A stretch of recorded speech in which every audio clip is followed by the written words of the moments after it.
Surviving the apocalypse is already pretty difficult, but for me, it's even worse, as I cannot sleep under any circumstances. And with that comes a ticking clock, only a matter of time before the inevitable comes.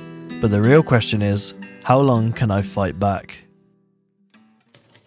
So day one, I started off by ripping my curtains and making a very fashionable sling to hold some loot. Then, after raiding the kitchen, I cooked up some very dry beef.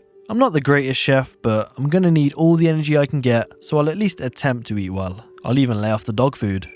After emptying my house, I headed out in search of more supplies. That's when I spotted some of my neighbours. I lure a couple of them into a back alley and let them have it. Life's not so different since the outbreak started. Once I cleared the street, I headed over to the local PD in search of donuts, bacon, and the stash of drugs in the evidence locker.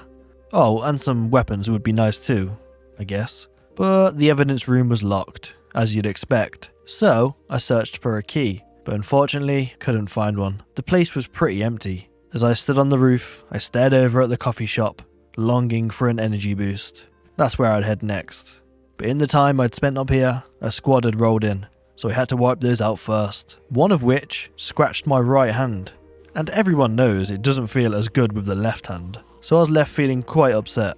Unfortunately, none of them had a key, but I did get some cool SWAT gear, which kind of cheered me up. All geared up, I headed over to the cafe, clearing the area on the way, hoping to hit the jackpot. And the door was locked, but I wouldn't let that stop me, so I smashed the window, hopped through, and enjoyed the cake that lay waiting for me. Then, like a fiend itching for a fix, I rummaged through the cupboards and found the coffee I so desired. Jackpot. Feeling satisfied for the day, and not really wanting to explore in the dark, I decided what better place to spend the night than the house of God. And there I sat, waiting for the sun to rise again. But as the time ticked, I grew very bored, and my butt was getting numb. So I explored a little, which led me to accidentally making a mess in Jesus' office. Sorry, G. After my first sleepless night, already feeling the effects, I had no choice but to keep moving. Luckily, I found a working van in the car park, so I took off and broke into a local house. Feeling tired, I headed into the basement, rolled myself a cig and relaxed. Well, that was the plan, but I ran out of matches. In a fit of rage, I headed outside, looking to take my anger out on some Zeds, but it seemed I had stumbled upon a ghost town. I did eventually find one dude, and he even had some caffeine pills for me, which is very handy given my insomniac circumstances. I continued looting the houses until midday, when I took a well-deserved lunch break. Some seasoned water and a peanut butter honey sandwich. We're living good, to be honest. But then my boss shouted me to get back to work. Ripping barricades off of these houses was tiring, and not super fruitful. I did find a generator, but it was hard to get too excited knowing that longevity isn't an option. I'm simply counting down the days until I'm gone. Despite that, I'll never give up. I could really feel the fatigue setting in as I wiped out a huge family. I then found even more caffeine pills, which I immediately chowed down on. Thankfully, they did the job. Feeling fresh, I headed out and spotted a fire station, which I instantly felt drawn towards. I planned on getting there, but a lot of zomboids stood between us. So I made the wise decision of taking it slow. And after stomping like crazy, I found a lighter and finally lit one up. Boy, did I need that. And now, since I had the munchies, I decided to cook up an absolute feast. I mean, I must have been stoned. I forgot to take half the food out of the packets before cooking them.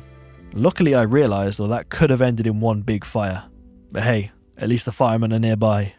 Despite smelling and tasting of burnt plastic, I quite enjoyed my meal while reminiscing of all those great sleeps I'd had. It was getting late and I was getting super tired, so I raw dogged some coffee beans and rested my legs. Not wanting to venture out in the dark, I spent the night reading a comic book. Well, looking at the pictures in the comic, as I can't actually read. But man, Gorilla Truckers 66, what a thrilling story. Day 3 of no sleep. I started off by wiping out the firefighter squad. They were no match for me. There's definitely a joke in there somewhere. Match, fire, firefighters, you know? But I'm just too sleep deprived to think of one. I needed perking up, so I was excited to find a burrito, which I made even filthier. and like most mornings, I sniffed some correction fluid and continued to explore the building, where I found a lumberjack's wet dream, a whole collection of axes. I was pretty bricked up myself, and as I looked down, it reminded me I had some wieners that needed cooking. So I tossed them in the oven, along with some oysters. Actually my first time trying them, but they are not my cup of tea. Ugh. I headed back to the car and watched some TV while I was there. Who said life was hard in the apocalypse? I'm watching more TV, trying more cuisines, and not getting arrested for curb stomping my neighbours. Practically living the dream. Now, feeling adventurous, I hopped in the car and decided to check out the town centre. I'd heard some lovely things. And on the way there, I stumbled across an absolute miracle. This insane military vehicle, with the key inside. It's a true military miracle. I should have put the lottery on this morning. Luck is clearly on my side today. Plus, the last car was running on fumes, so I drove off with a huge smile on my face, ready to explore. But the town was pretty busy, so I actually backed off. I'm confident, but not an idiot. Feeling peckish, I found a Spiffos, the most prestigious cuisine in town. I managed to eat a juicy burger before being forced to leave. As it turns out, this was a very popular spot. Stomach still rumbling, I headed over to another local joint. Cat on a Hot Grill, or Katona Hot Tin Grill? Upon arrival, I got myself into an exhausting brawl outside.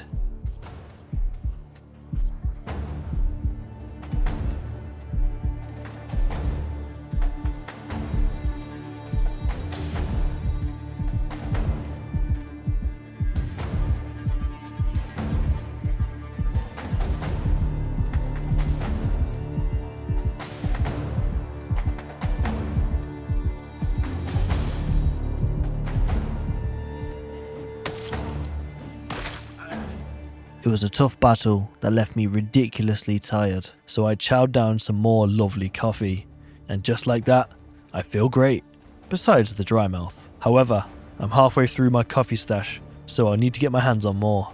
It's really keeping me going right now. Another night spent in a bar, but for the first time, not actually drinking. If I want to stay awake, booze is not going to help that. Not for now at least. As the sun rose, I squinted my eyes. 72 hours without sleep and counting. I siphoned some gas from a car in the lot and topped up my car ready to leave. Only after I'd checked out the little lake house. Quite a nice spot. While I was there, I cooked up some more dogs, engulfed them and headed back towards the fire station, as I'd remembered there was a nearby restaurant. Maybe they had more gear for me. However, I arrived feeling insanely tired, so it was time. Coffee!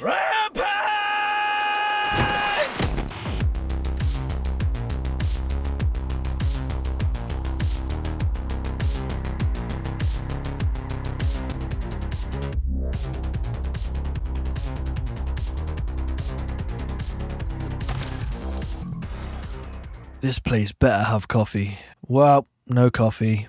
But there was a load of ice cream at least. Also, the basement was absolutely stacked with weapons and tools. But I won't be around long enough to enjoy those, so I can't help but feel unlucky. There is one more restaurant in town. All or nothing, I have to check it out. On the way there, reflexes slow from sleep deprivation. I crashed and badly injured myself. Surrounded by Zeds almost instantly. Limping, I dragged myself out of there, got out of line of sight and managed to lose them. I broke into the home of a freaky couple and sat down, planning on recovering before getting back out there. I popped some painkillers, ate a pineapple, sniffed some correction fluid, chewed some tobacco and had a quick left-handed tug which left me feeling great, all things considered. Hopefully, a boring night spent inside will help speed up the recovery process, and tomorrow I can get back out there. Not only was the night painfully dull, but I spent most of it fighting the gods of sleep. As hard as it was, there was no other option. Sleep is forbidden. As the sun rises on day 5, 100 hours without a true rest. Insanely tired and limping around, I had to reassess my game plan. One thing I absolutely had to do was finish off my coffee, the miracle beans. But with none left, who knows how long I can resist. Not only fighting Zeds, but also my eyelids. But for now it's time to enjoy some TV. What better way to spend my time? At this point, I feel I have two choices. Sit here and wither away, or go out there guns blazing, check the last restaurant for some coffee, test my shooting skills, and give 'em hell. On my way, I stumbled across an old friend, the big beautiful blue van, which could take me into town, where despite my physical condition, I kept fighting, cleansing the streets.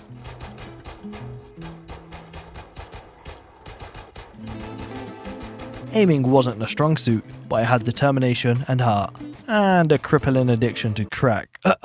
Coffee. I headed for the kitchen, desperately hoping, searching, but there was no coffee in sight, although I couldn't exactly search fully, as I was surrounded by the dead. The fight was long, and it seemed the Zeds were never ending, so I eventually hopped into the van and left. Without this van, who knows how that would have ended. After that, I checked out a local restaurant and diner. Both were fairly empty, all while the persistent Zeds followed me around, like the stench of a toxic fart. I got away and ended up at a storage place, when my van finally ran out of gas. But luck was on my side. I found a car with a key inside, and drove over to the car dealership next door, found lots of car keys, and then some coffee. I instantly downed it and already thought of my next fix. Where would I find more? The pursuit begins. I took a different car as the van was super slow and headed across the street to the gas station. That should be full of goodies, right? At least some sugar to give me a little rush. A few cigarettes perhaps? But as I got out and started fighting, bashing the Zeds whilst becoming a little dizzy, heart pumping faster, arms moving slower, the darkness was too much. One snuck up on me and took a big old bite. The adrenaline masked the pain, but I felt the teeth. I knew exactly what was coming.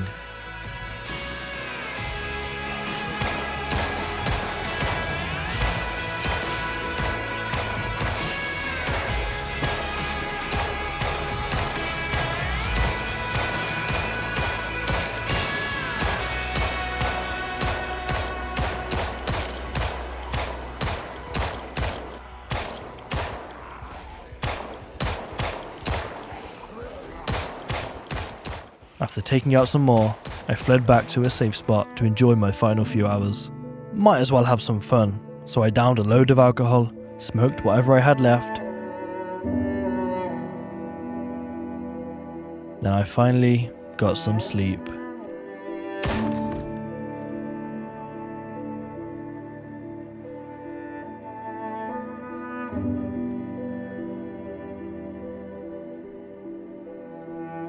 So, surprisingly, in the end, it wasn't the exhaustion to kill me directly, but as always, the inevitable zomboids. No matter how much you feel like you're winning, there's no beating them. So I definitely want to try this again. I do think I could push to like 10 to 14 days. So if you want to see another one, leave a like, drop a comment down below. Also let me know what you think of this style of video, as it's the first time really trying it, and I thought it was pretty fun. Anyway, see you next time, have an amazing day, and peace.